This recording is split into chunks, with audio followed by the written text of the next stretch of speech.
There's a emerging consensus around a new policy that can help fix global financial crises. The International Monetary Fund, or the IMF, has recently endorsed the use of capital controls to prevent and mitigate financial crises in developing countries. Now it's time for the IMF to practice what it preaches and for the United States to come on board as well. Now, capital is usually considered a very good thing for development. Indeed, capital or money is an essential ingredient for economic growth. It's just when you're dealing with a developing country with a relatively weak financial system, sometimes they can't handle a massive influx of capital during a boom time or a massive exodus of it during a downturn. This can cause havoc for macroeconomic stability and even lead to financial crises. Capital controls are simply regulations that help smooth the level of inflows and outflows so that there isn't so much volatility and they can maintain financial stability. This new IMF study is landmark because it shows that those countries that use capital controls during the crisis weren't as hard hit. We're talking about countries like Colombia, Thailand, India, China, Brazil, and others. These countries just haven't been as hard hit during the crisis because they use capital controls.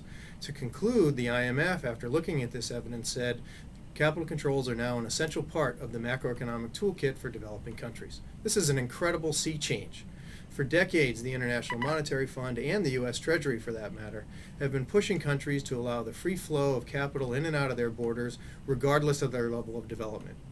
The seeds of change, though, started about 10 or so years ago during the East Asian financial crisis, which is now seen to have been in large part caused because of the deregulation of capital controls. That's also seen as one of the reasons why Central and Eastern Europe are so much harder hit during the current crisis now. So these events caused a rethinking in the economics profession in general and the IMF in particular, and this study is a landmark manifestation of that rethinking. This rethinking, this new consensus couldn't have come at a better time. Interest rates are low in the developed world because we're trying to get out of the crisis. They're a little bit higher in the poorer countries. So capital, once again, is moving very rapidly from rich to poor countries, and some of these countries can't handle the influx of capital. We're hearing about asset bubbles in China and Brazil. We're concerned about currency appreciation across the world as well. This new study gives legitimacy to capital controls as a possible new menu item for these countries to be able to deal with these new bubbles that are coming along. But getting the economics right is only half the battle.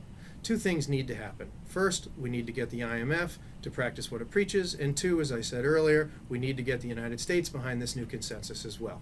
In terms of the IMF, they have to practice what they preach. It's one thing for the staff to realize that capital controls work.